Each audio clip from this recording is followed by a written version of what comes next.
Thank you so much for being here. My name is HAYLEY YAGLOM. I'm the epidemiologist that works on the vector-borne diseases at ADHS, along with Julie Weiss, program manager. And we're both happy to introduce KIRK Smith and John Townsend from Maricopa County Environmental Health Services that do a lot of the vector control work, particularly with Aedes aegypti, and participate in the Zika virus response with Maricopa County and, of course, the state. So we're going to turn it over to them for a presentation about best practices, and then open it up, of course, for questions, and we hope we can have some interactive, engaging discussions. All right.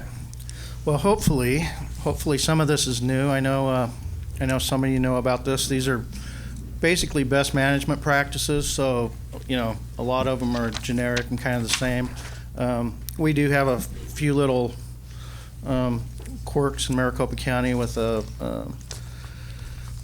ZIPDs permit and some different things, so we can go through that. But it's a vision, mission statement for the environmental services to kind of foster environmental health protection programs and keep safe food, water, waste disposal, and vector-borne disease controls for the county.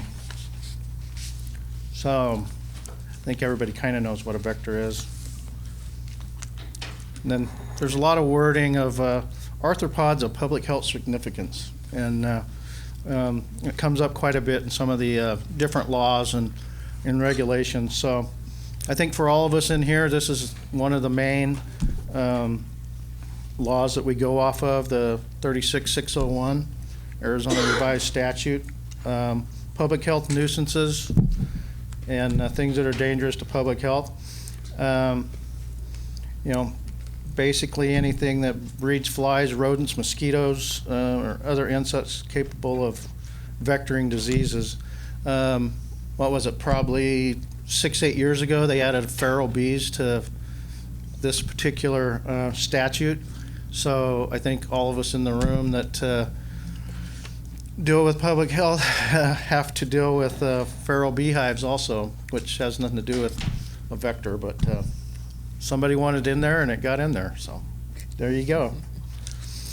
For Maricopa County, we have two main ones. We have the Regulation 1, Chapter 3 Regulation 1 that talks about infestation and harborage. And basically that's saying, those arthropods of public health significance, you can't keep them on your property. You can't maintain something that they can, thrive and grow and reproduce in.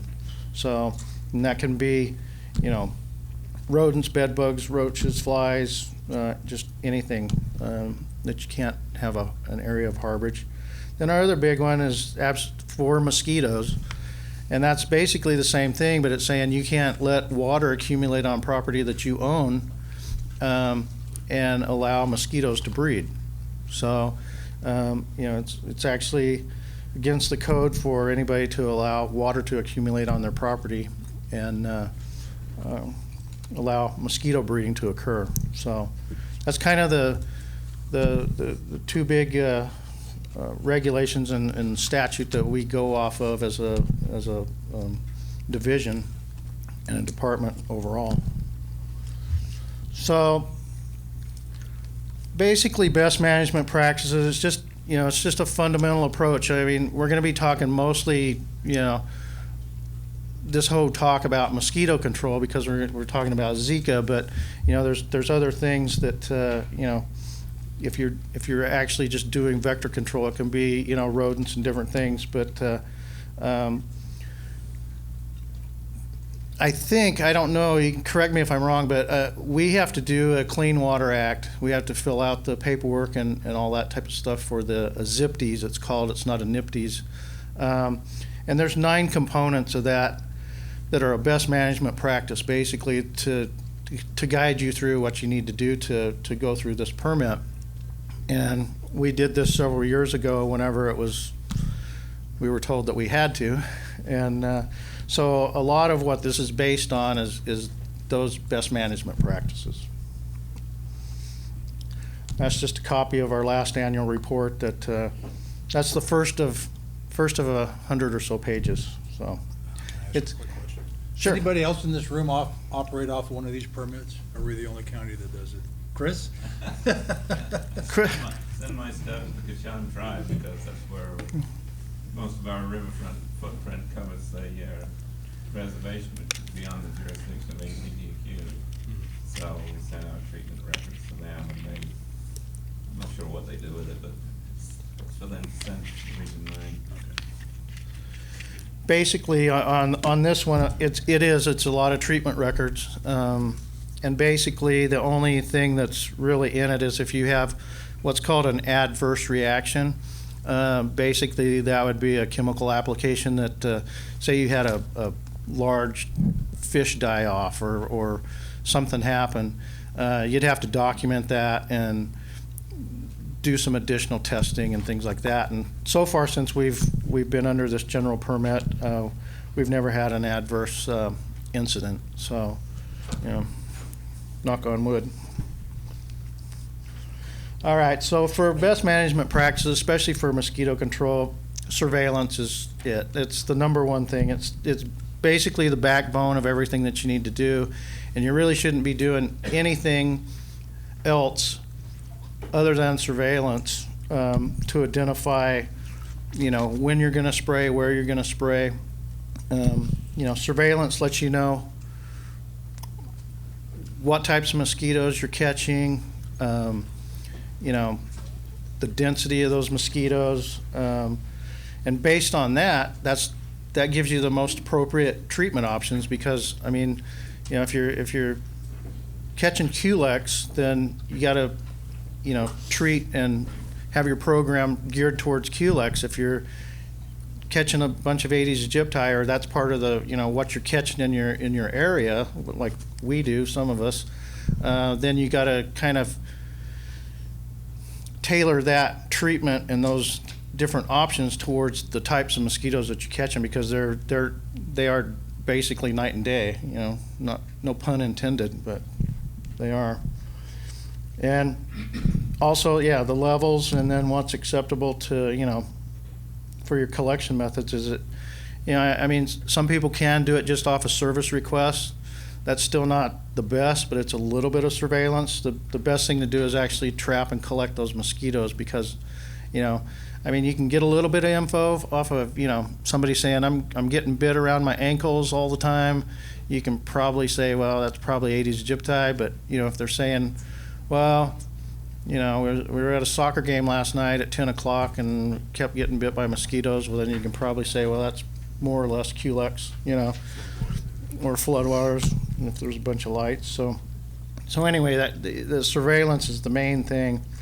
And then another thing that you can do with that surveillance is you can map that surveillance. And once you have it, you can have years and years of it, and you can go back and you can look for trends, and you can look for, you know, different areas. But to utilize the maps to just kind of continually monitor what's going on in either your district or jurisdiction or county or whatever, you really need that surveillance backbone to really know how to take care of the situation. This is Maricopa County. It's been divided up into 24 sections. Each section's based on workload. So there's some sections in the middle of, you know, Phoenix, and some areas that are pretty small, and then there's some areas that are, you know, 5,000 square miles whenever you're going down towards, you know, Gila Bend and some of these areas where we don't have a lot of, you know, activity. You know, the majority of the activities in that, you know, this Phoenix metro area, which kind of comprises, you know, the majority of those smaller areas. So there's one inspector that's in charge of each district, and they basically take care of that district. They know where the mosquitoes are breeding. They know, you know, what they're catching, what's going on. They're responsible for the larviciding that goes on. We do rotate the fogging portion, so that if you got one guy out here in Queen Creek, he doesn't have to fog every single night, you know, burn him out. This is an interactive map. It's on the web. It's basically every single surveillance trap that we take care of. on a weekly basis. Each one of those green dots is a surveillance, a routine trap, and you can go on and you can click on it, wherever you live at, and it'll tell you, here's where it's located. Here's the last time there was a treatment done, or here was the last time that the trap was picked up. You can go on there and it'll tell you everything that's going on. Then I don't know if you can see it, but there's some kind of little red shaded areas. Those are areas that so far this year, and this is the 2016 map, these are the areas that so far have been adulticited. So we've fogged, those square miles, and the darker they get, the more the frequency is for the fogging. So, there's been a few. We've had 8 or 10 foggings so far this year, and I think the most that we've hit is this. There's one square up at the kind of the top that we've been having problems with City of Phoenix and some water backing up behind Reach 11, it's called, and they're putting off 60,000 80s Vexans. So we've been having some problems with that. You can also take that same data, and this is the same map, and this will break it out by species. And if you're looking for, where am I catching Aedes aegypti? Well, those are all the blue dots. Where am I catching Vexans? They're purple. Culex are yellow and orange. So you can kind of break everything out by species too, and you can kind of look at it. And that gives you a great idea of, so-and-so is looking for some, Aegypti eggs to send off to, Massachusetts or something. I can look and say, well, looks like we're having some stuff here in Gilbert going on. So, we can go and look. This is all the known breeding sites in Maricopa County. The red ones are active. The yellow ones are inactive. We keep them inactive because at some point in time they bred Culex mosquitoes. So we keep them on there because usually if we get a complaint or something, we can look back and go, well, if it hasn't bred for 1 year, that's the trigger for us to make it inactive.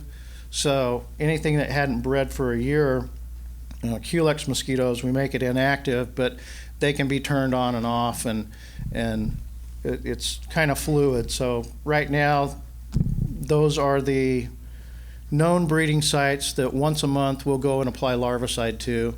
And again, because we have everything broken up into 24 different districts, it's not real overwhelming for one person to take care of 100 of them in a month, because they only have to treat once a month, because we'll use a treatment that'll last at least 30 days. So going back again, just off of information from your surveillance, this is 2014. It gives us all of our positive West Nile virus mosquitoes and all of our positive human cases. So you can go back year by year. I could go back 5-10 years, and you can look at different scenarios of what's happened. This is last year. Last year looks different because we had something special going on. We had St. Louis encephalitis, and we had West Nile circulating within the county at the same time. So the pink mosquitoes are the SLE, and the pink people are the SLEs, and the blue mosquitoes are the West Nile virus mosquitoes. And you can see, how they were distributed throughout the county for that year, for 2015. So it's just another thing you can do with all that surveillance data. And more surveillance data. This is from 2014, which is kind of a wet year and different things going on. This is the fogging for Maricopa County. And again, it goes from light to dark. So the darker the square, the more times that particular square mile was fogged. So that was 2014. Then you go to the next year, it looks quite a bit different. And it's just, a lot of it's environmental. And, You know, you can't just spray because it's Tuesday. You know, I mean that was one of the big things that you run into with some areas is, well, it's Thursday night. They're going to have a football game on Friday. We better spray so that, you know, people don't scream at us. Well, you know, unless We you get those calls all the time. we still get those calls, but you can't do that because you gotta stick to your guns and you know, have your surveillance drive your program. So okay, this is a little different. This is something that we started doing a while back. This is for right now. This is as of last week, whenever this map got done. But this is a density map of Aedes aegypti in Maricopa County as of last week. And the brighter yellows and oranges are higher density areas of pockets that we've caught Aedes aegypti within the county. And what's cool is you can go back, you know, through all the trapping data for the last 10 years, and you can start to see, you know, each year looks different, and the reason it looks different is because it's all driven by, you know, basically our monsoon and what happens with, you know, the rains that year. So I'm just gonna go through about 10 years worth of Aedes aegypti, and it's all the same aspect, all the same area of Maricopa County, and you can just look at it. There's 2006, 2007, 8, 9, 10, 11, 12, 13, 14, 15. So you can see it changes a bunch. 2000, what's that? That one there, 2012, that was a really bad monsoon. I think that was that whenever those tornado or the hurricanes came in from? That was 14. Is that 14? Yeah. Okay, so that's 14. So, yeah, but you can see it from one year to the next. It looks like night and day. Real dry last year. Yeah, from 2012 to 2013, and then 14 and 15. So you can see it it's a lot of it's bigger in area, but a lot of times it's more intense in certain areas. And if you've got that trapping data, well then, you know, you can go back and you can kind of look at things visually. A lot of times for me anyway, it's a lot easier to analyze stuff whenever you're just looking at it visually, to see where you're having a problem. So that's good stuff to do with all that surveillance data that you need to try to collect. Next thing you need to do is you need to set some kind of an action threshold, something based on just, you know, your routine controls that say, you know, for this county or for this area, if we catch, you know, X amount of Culex mosquitoes, we're gonna treat it. If we test a mosquito and it's positive for West Nile or St. Louis encephalitis, we're gonna treat this much area. We have,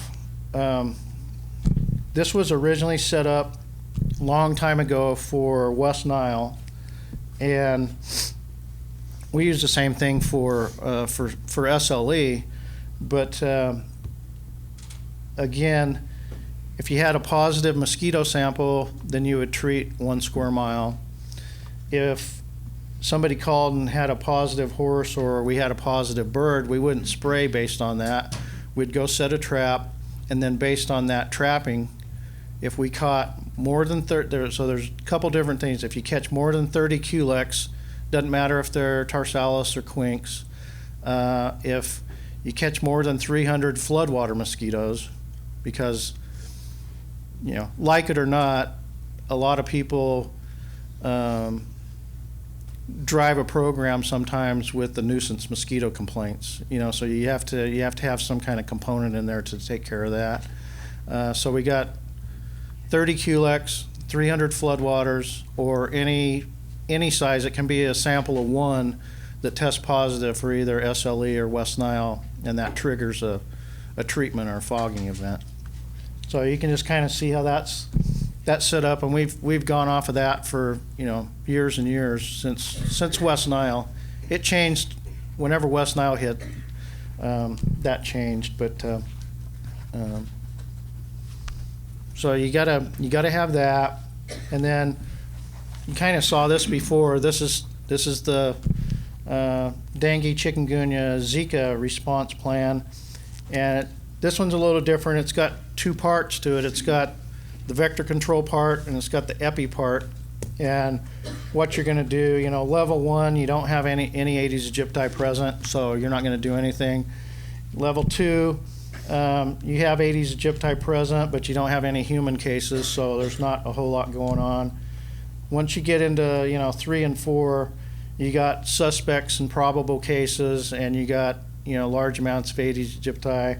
So what are you going to do? And from our end, it just kind of keeps ramping up until you get to, you know, DEFCON 5, which is, you know, you got, you know, human transmission, you know, local human transmission. And basically at that point, kind of what we talked about before, you're going door to door, yard to yard, and the only way you're going to take care of these guys is to get into the backyards and you know, get rid of the standing water, treat where those mosquitoes are resting, do all those different things that we've been talking about. But that's the plan. So next thing on a best management practice is physical control, source reduction. It's the best out of all of them if you can do it. A lot of times, you know, if you're talking about, you know, draining a swamp, that might be a lot harder than, you know, flipping over some, you know, pots and wheelbarrows and stuff. So you know, there's different levels of it, but the source reduction, you know, eliminates the standing water, it eliminates the water that the mosquitoes need to go through their life cycle. If you don't have any water, you wouldn't have any mosquitoes. So the source reduction, you know, turning over, especially for the Zika and the Aedes aegypti, just anything in those backyards that are collecting water, like we talked about in Yuma there, where you had toys and everything else that were breeding mosquitoes.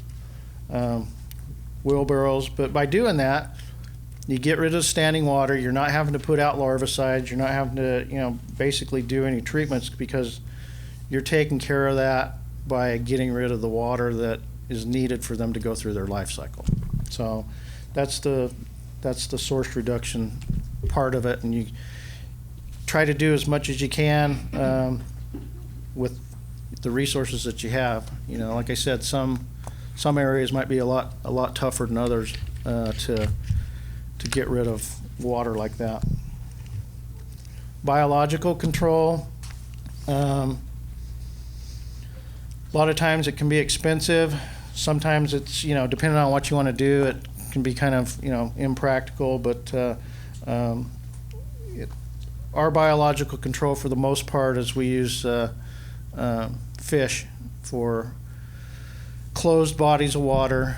We use the gambusia for swimming pools, for areas where, you know, we're not going to get them into a natural system because they're non-native fish. But you know, I have a license hanging up in my office that says I'm an authorized dealer for gambusia. So I have that from Game and Fish. So so if you need any, well, come on by.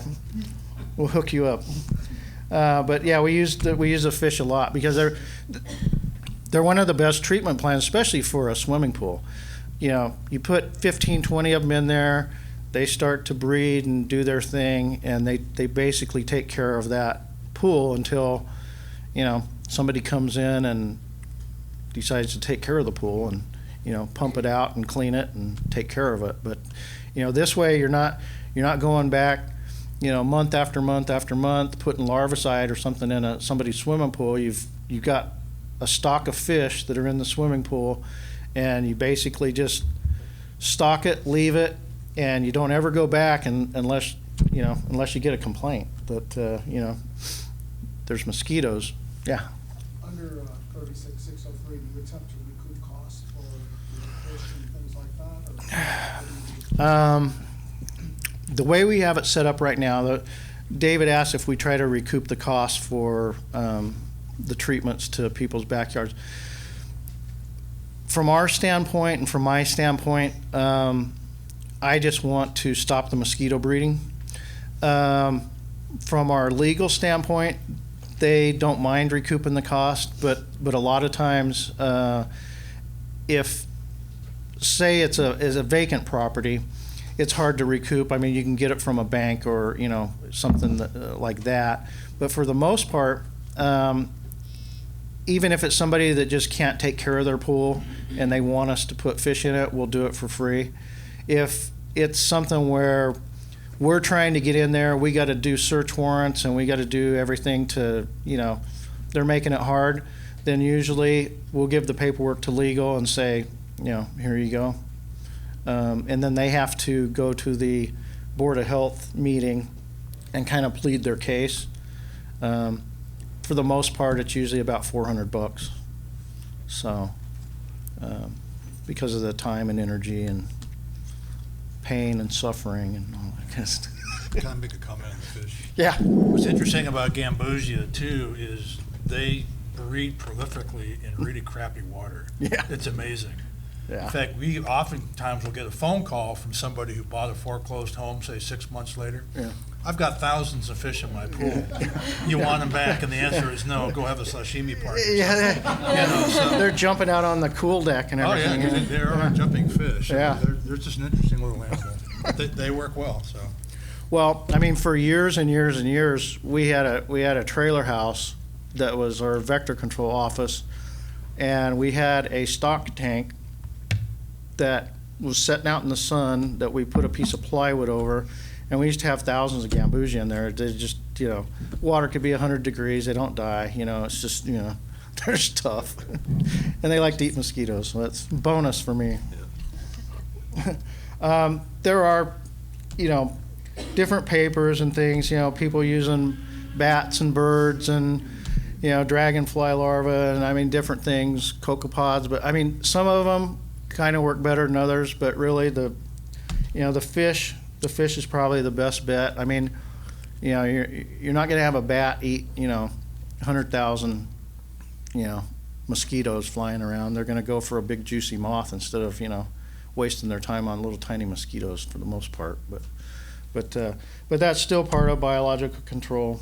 So that's another section of a BMP for the mosquito management. Mosquiticides, this is the adulticides and the larvicides. Just if you're going to use them, make sure you follow the label. Larvicides, kind of the way it says, they're made to be put into the water where the mosquito larvae are present, and depending on your timing, there's different types of materials that need to be used.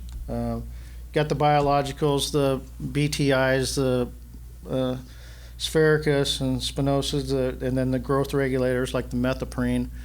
BTIs, first, second instar, work great.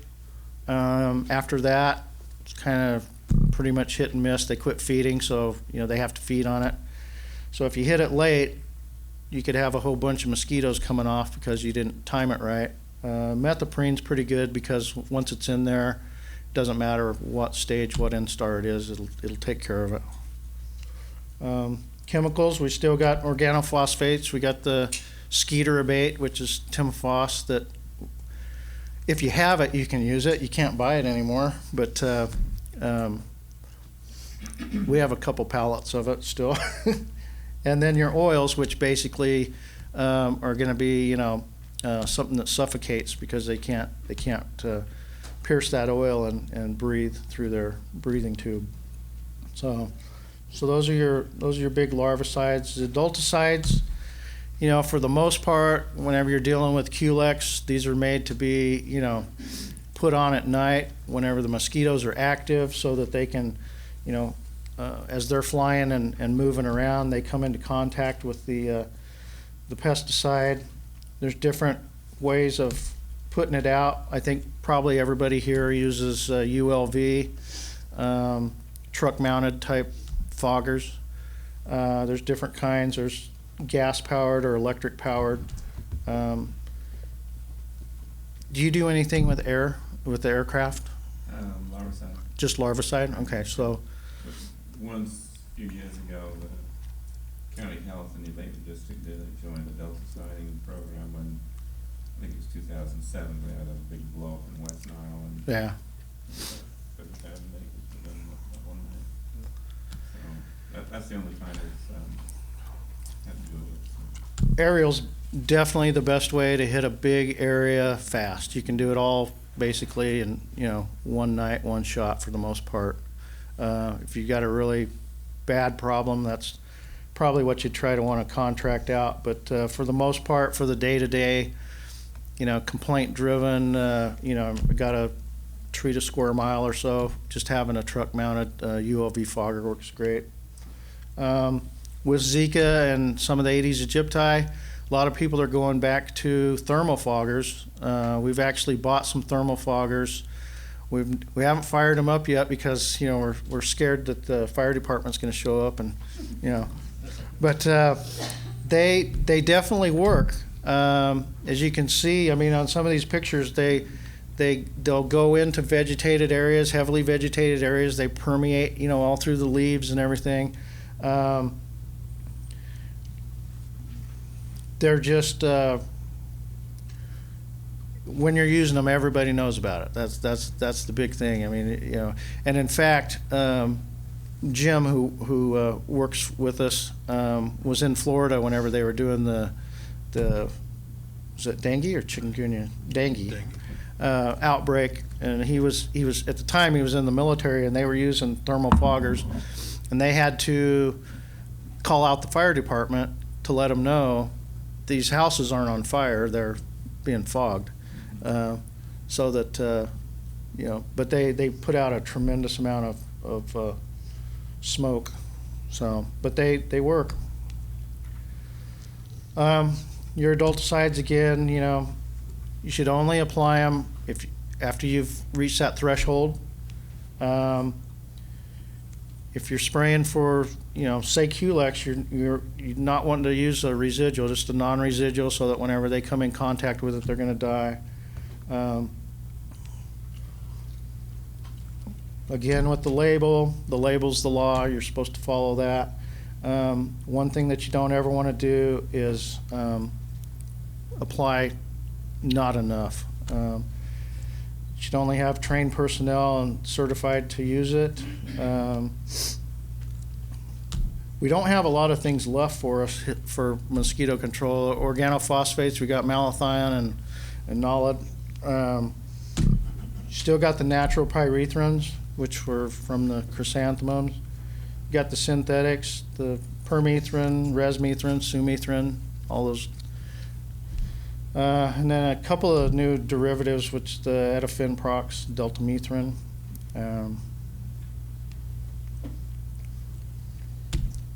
Whenever you do your fogging, you should always calibrate your equipment, because based on whatever chemical that you're using, it'll say, the diameter of your particles should be between, less than 30 microns, or between 20 and 30 microns, or 20 and 50 microns.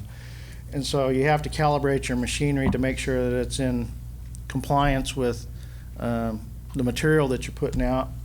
Every year before we start up, we take each one of the trucks and run them through, and you can see this particular truck here, the mean diameter was 24.48, which is less than 30, so we were good to go. So we've been kind of talking with Chris and stuff about using these ULVs to be able to put out larvicides for areas where we have Aedes aegypti problems, and because that's, it's a good way to get it out into these little areas that may be breeding mosquitoes in people's backyards. But the problem you run into is ULVs, a lot of times when you're doing 25 microns, it's a nice little cloud, and it kind of floats around and it stays up in the air. And whenever you're trying to do, say, a liquid larvicide, you might have to go to, 100 microns or. Calibrate to a much larger. Yeah, you have to calibrate to a much larger droplet size to get your material where you need it. Machines for delta siding and Right. delta siding, Yeah, you'd have to have two different machines, but you also don't get the carry, So instead of getting 300 or 400 feet off your fogger, you might get 100, maybe 50 feet, depending on wind and. The alternative is nothing. The alternative is nothing, and so, yeah, it's better than nothing, but yeah, you'd have to have two machines if you tried to do that. And then you'd want to use like a liquid methoprene type material because, It is labeled ULV. yeah, so that's another alternative that, even though it's equipment for adulticiding, you can tweak it to do larviciding with. So, Yeah. my understanding, at least in the literature, is that ULV and Aedes aegypti don't have a great reputation. So that ULV, either the timing is off or the mosquitoes are hiding, because it's all, the peri-domestic spraying is so much harder because there's so much stuff in the Right. way. So what do you do after you sprayed? I know you're spraying for not just Aedes aegypti, right? You're spraying for Aedes vexans, you're spraying for tarsalis, you're spraying for everything. How can you measure the impact on the mosquito population? Can you get a good before, after drop down? Basically, well, for us anyway, because we do 700 plus traps every single week, and they're all in the same place, you can go back and say, okay, well, last week I caught 50 Aedes aegypti, and this week after we fogged, I caught 20. I mean, Is that what you usually you can look at it. Yeah, I mean, for the most part, I'm not really looking at Aedes aegypti right now because we're not. To tell you the truth, I mean, we're not treating for them. I mean, if we get a floodwater exceedance, it's usually, Aedes vexans or Staurophora that are coming off of a field or something that are just, eating people's faces off, So, you can knock them down still with the ULV at night. But we're still pretty much geared towards Culex mosquitoes and St. Louis and West Nile virus. I mean that. That's the one that's actually transmitted this Yeah. right? Now with the ULV and the larvicide, you're using ULV equipment, but you're putting larvicide in people's backyards. So depending on if it hits in the right spot, That would be less time critical, I think. Yeah. than delta siding. yeah, Well, that's the problem, it's like it has to stay in the air because it has no residual activity. Right. It's not like, well, yeah, and part of what we'll talk about with the Aedes aegypti is, we talked about getting in backyards. Well, there's barrier sprays, there's other treatments that are a lot better than a ULV treatment, John? Yeah. I was talking to Clark, and they were talking about duet for Aedes aegypti, and they were saying how it has a Exciter. irritant that'll basically get them moving. Yeah. Along with the It- I think it's a synthetic liquid. What's So- a prolifin? But that was what they recommended if you were gonna do ULV for Proliferated. Aedes Yeah. aegypti. Yeah, proliferain, it's what's called an exciter, a center. If a mosquito's resting, it makes it get up and want to fly around a little bit, and yeah, it would I don't know it would help a if there's little. any efficacy studies or anything, but that's what they were talking about. Yeah, it may help a little bit more. We did find, I mean, and this is just for Maricopa County because every place is different, but we do have some traps that every 2 hours or 3 hours, however you want to set it up, they rotate. And so you have a net that collects mosquitoes for a couple hours, and then it rotates again, and then rotates again.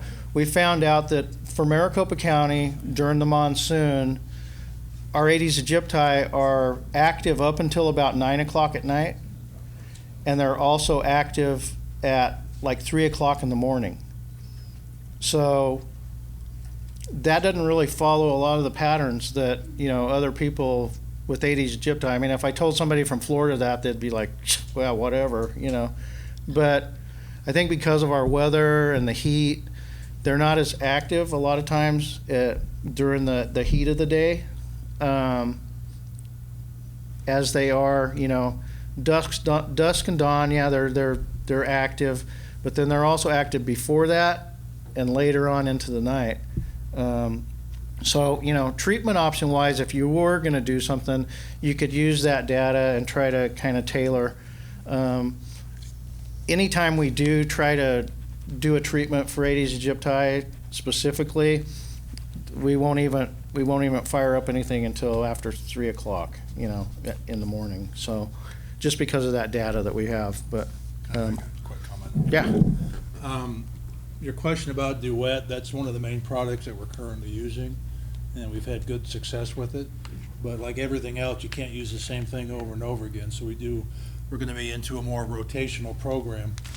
For those of you not real familiar with fogging, it is a bit tricky because you're basically running a truck down the street. You're looking at a 300-foot swath, and it really depends on which way the wind blows as to which way that material is going.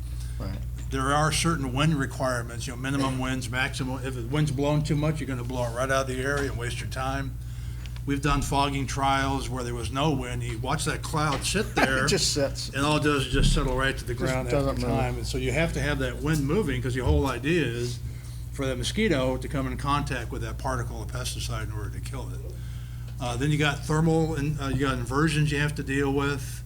We got the thermal activity thing going on. So you got a lot of different parameters that does make the fogging a little bit tricky. You just can't go out there and run a truck up and down. So our normal fogging patterns for QLX and floods is we start fogging at midnight because that's really when the winds actually start going down enough to where we can get out there and fog. Other places, they start fogging right when the sun goes down. Yeah. But that's not us because the wind's still blowing 15, 20 miles an hour sometimes, so we can't waste our time. Well, And you guys probably see the same thing. It's So the minute it's dark and there's a little bit of inversion and mosquitoes, boom, they're out. Yep. Yeah. If it's dark at 8:30, you can really do some good. Yeah. But we can't because our winds just blow they're too strong that You got time of the heat night. island. You got that heat We got the island. heat island, we got the yeah. whole 9 yards, correct. Yeah. So. Okay, one of the other things we want to hit on this is monitoring for efficacy and resistance for your mosquito population. It's another thing, kind of what we were just talking about. If you use the same thing over and over and over again for years and years and years, sooner or later your mosquitoes are going to become resistant, and whatever you're trying to use to, knock down the numbers just aren't going to work. You should try, like we talked about, source reduction as much as possible. Avoid using the same thing. I mean, if you're going to use a bait for your larvicide, then, don't use the same active ingredient in a bait for your adulticide. Switch it up where it's different. I mean, that's about the only example there is for that. But don't underdose. That's the main thing. That if you almost kill them, that's worse than,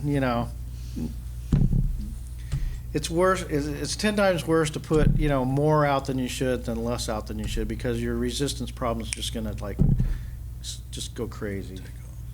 Yeah. Changing out your chemicals.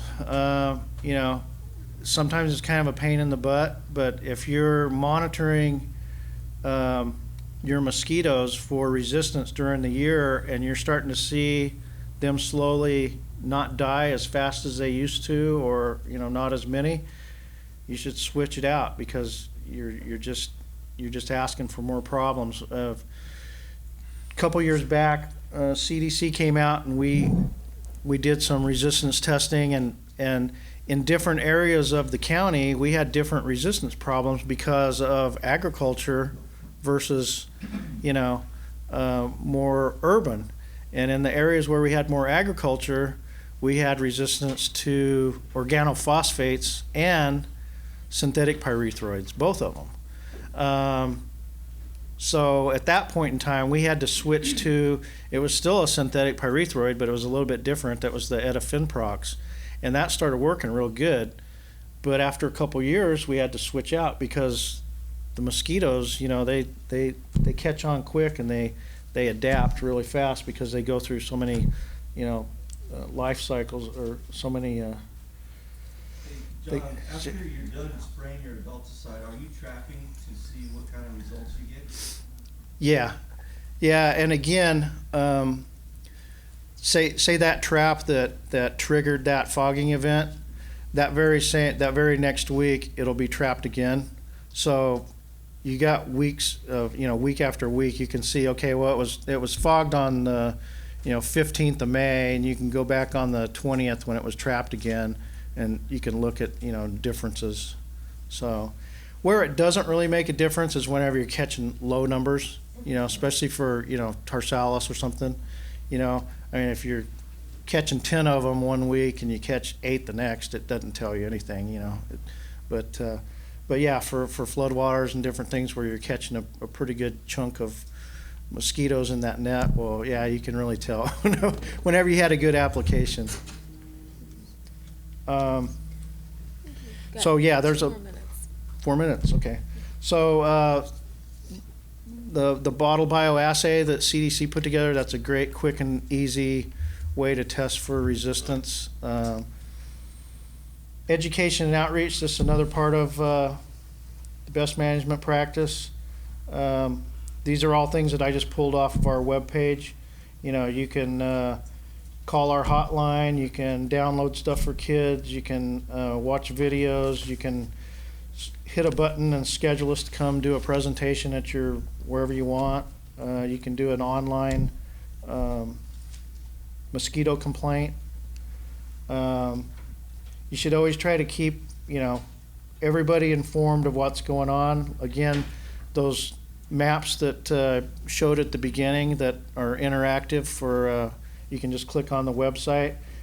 We got, you know, today's fogging schedule, what's coming up, mosquito activity in your neighborhood, that's that map right there. You can click on it, it'll tell you what's going on. Just the more transparent you can be, you know, I mean, most people around here don't mind us going out and fogging. In fact, whenever you don't fog, a lot of times they scream and yell more than they do if you do.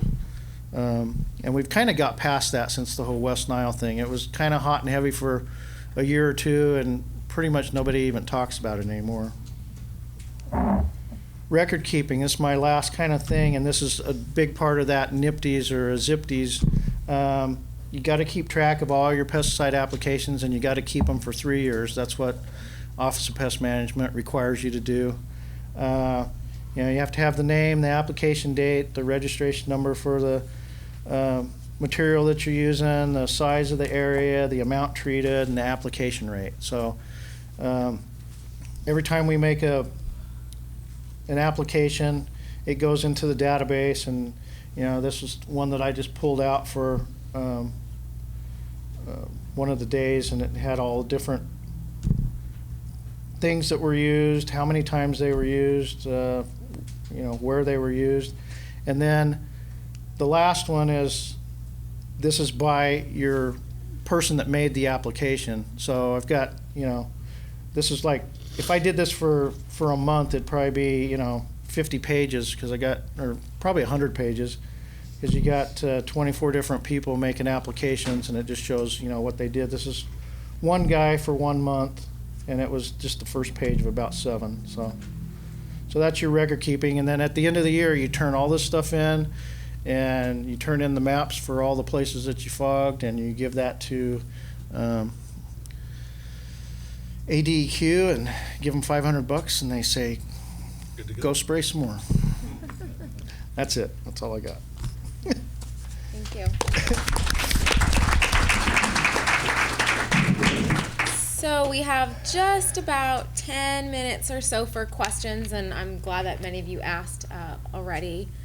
I know Eileen had her hand up for a question. If you could state your name and where you're from as well. Okay, my name is Eileen. I'm with the U of A. I'm a PH.D. student.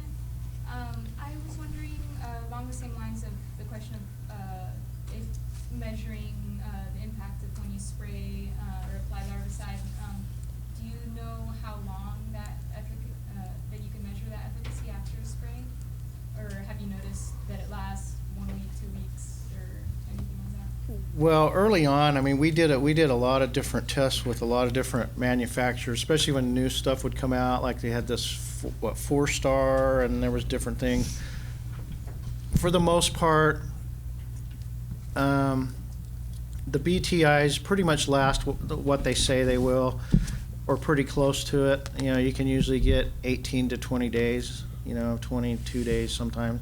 The methoprene, depending on what you use, the briquettes, you're supposed to get 180 days. I think for the most part, that's, 150. I mean, the sunlight around here just, wreaks havoc on, on everything. So if it's, depending where it's at, if it's in a pipe somewhere, where it's not getting a lot of sun, well, you're usually pretty good to go. But most of them are fairly close to what their label says. You actually see that in the trap data that it does last over 100 days for. Well, what they do is whenever they're larviciding, they're hitting each one of those known breeding sites once a month. So, they'll go back, and if they notice larvae, they'll know that treatment, maybe didn't make it all the way through, but it's usually close enough to where it's not gonna, We're using methoprene a lot for most of it, so we're good for at least 30 days. So. Comment real quick. Real quick, just on methoprene too, we use the briquette, which is about a 150-day product. Yeah. And that's good wet or dry. So when we know there's rain coming into an area, we can pre-treat a catch basin. And it could sit there for 2 or 3 weeks, and as soon as the rain comes in, it releases the active and it's good to go. Right. So we like using a lot of those products. Yeah. The BTI, it's not so good for pre-treat because whenever it lays out and gets baked in the sun, whenever it is activated, it doesn't seem to work hardly at all. It has to float, right? Well, that BTI is the same thing that's in a mosquito dunk. Yeah, most of the stuff we use is just a granular, We've used BTI, Vectorbac G, and sometimes put it on the crop side. Sometimes it's riparian areas along the river. Yeah. And if you get it out there, just immediately after it's inundated, whether it's an irrigation or the river flooded down, it works real well. Yeah. But if you're a day late, you might as well not bother. Yeah. Yeah, because. Even if before the water comes, if you get that, any more than a day, Uh-huh. but if you can get it like a day before, that back-to-back works great. Yeah. BT is a little tricky because in the summer, the BTI doesn't perform as well as it should because it's more susceptible to UV radiation. When our UV indexes are 10 or 11, I mean, it's off the chart. So we switch over during the summer to Bacillus sphaericus.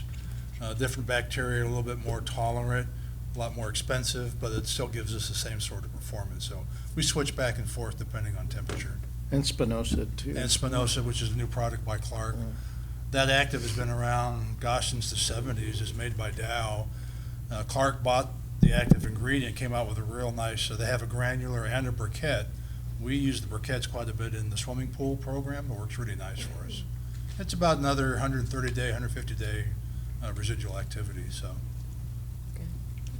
You had a question? Just wondered how will the fish survive being thrown over a fence into a swimming pool? Well, we go through the gate. We don't always have that option. I'll tell you one thing that doesn't work is when neighbors get frustrated from a foreclosed property and that pool is just pumping out 2,000 mosquitoes, you got people flinging chlorine briquettes in the pool. They're flinging stuff all over. That is a waste of time because I've walked into backyards that just reek of chlorine gas, and the mosquito larvae are just happy as larks in there. Doesn't touch them whatsoever. So. Well, Sun Lakes, remember? Yeah, same thing. We had a problem at Sun Lakes at the wastewater treatment plant, and the mosquitoes, the water was boiling. It looked like it was boiling because there were so many mosquitoes larvae that they were pushing each other out of the way to take a breath, and then they'd get pushed back down, And that guy pumped in, I think, 15 parts per million of chlorine, and they were just happy as hell. They didn't care, you know, it was like, it didn't affect them at all, so. But yeah, that, I mean, you know, at least unzip your Ziploc before you fling it, you know? But no, we have to get search warrants, or permission from the property owner, so. Yeah, we don't do a lot of flinging anymore. Couple of minutes, yeah. Can I make a quick comment? We got a couple minutes left. Uh-huh. My lab, we switched over to real-time PCR. We started doing that in 2012 for West Nile. Now we do St. Louis, chikungunya, Zika, and I'm working on dengue right now. So a lot of you have asked about coming over to see what it's going to take to put that kind of a lab together. So give me a call. You're more than welcome to spend a day or two. We can do you some training, show you the numbers and what works and what doesn't work for us, and make a decision there. I think most of you are doing ramp now, correct? Ramp tests, yeah. Ramp tests are okay, but they do have a limitation. You've got that area between 30 and 300 where you're not really sure if that is confirmed positive or not, and usually they get sent to the state lab for confirmation, but you know, they're so bogged down sometimes it takes a long time to come back. PCR is a yes or no, either you got it or you don't. So anyway, Chris. Quick question, actually, for HAYLEY. Who's the point of contact now? Mike's in Recovery's out sick. Yes. Who's at Mossie's to, or if we got a questionable ramp result, we got buffer that we need to have? Yes, no, it's a good question. So right now, so many of you know that Michael Fink, who usually does the actual mosquito vector stuff, he had a hip replacement, so he is out resting. And so we've actually been doing a kind of collaborative work. You can certainly email questions about mosquitoes in general to myself and Jolie in the vector program at ADHS, but Maricopa County actually has been very gracious to accept any mosquitoes trapped within Maricopa County to test them. And if there's a particular testing need, then we've just, Christine and us at the Epi side have been communicating with our state lab and with KIRK's team on the testing piece and questions about dengue, because certainly I cannot answer whether 30 to 300 is positive or not. Right. If we wanted some mosquitoes screened for St. Louis, for example. Yeah. I would Where chat. is I'd that? chat with this guy right here.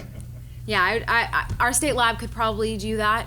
So that's one option. Or if Kirk's willing to do Kate it. Fitzpatrick at the state lab is the one that does all that. Yeah. And she has the capability of testing all the mosquitoes for all the different diseases. Absolutely. Yes, you can still send them for testing to our state lab. Absolutely. Now, Chris, if And you Mike will buy be me a back in a couple of couple beers, weeks. I might test your mosquitoes for St. Louis, so we'll see how that goes. Yeah. The testing still happens at our state laboratory. It's the separation and the counting and the Well, we identification. would probably do that ourselves anyway. Been great. It's just a matter we don't have right now the testing for SLE. Yeah. Sure. Yeah, we could certainly still do that. Sure. Yeah. I'm going to hang on for the question really quick because I see people getting ready to go. I did just want to kind of bring everybody back to Zika, since that's, of course, why we're here today. And mention, as KIRK already did, that Maricopa County has the ability to test for Zika virus in the mosquitoes, and so does ADHS. And if this has not come up yet today, but a question that has come up previously is, so are we doing that on a regular basis? When are we doing it? You know, right now, we all, I think, feel pretty confident that the risk of our Aedes aegypti populations in Arizona having the Zika virus is very, very low. So we're not continually testing them. But part of our response plan that Rebecca Sonnenschein talked about this morning, particularly the one that Maricopa Vector Control has in place, is that if there is the suspicion of any locally acquired human cases, that is the point where we would probably be doing extreme trapping, not just looking at Aedes aegypti surveillance from CO2 traps, but looking at more specific Aedes traps, and then doing some testing as well. And so, you know, I wanted to remind all of us, and you know, you in the room, our conversations about vector control specifically, that we really do have these plans in place on the epidemiology side, but clearly on the vector control side, and work closely in Arizona with all of our partners to make sure that we align those surveillance activities and match them, human and the mosquito piece. I got a follow-on question, mostly for Julie, but for you too.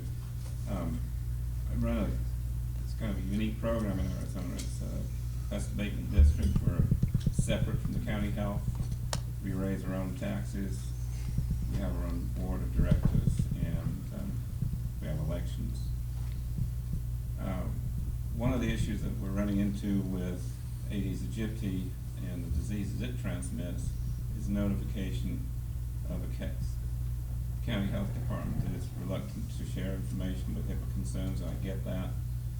Is there some way that an agency like ours can get an MOU with the state or with the county to allow need-to-know information? We don't need the whole ball of wax, we just need to know what we need to know, otherwise we can't respond effectively. We need to address that, otherwise you're not going to get much help from us. Right.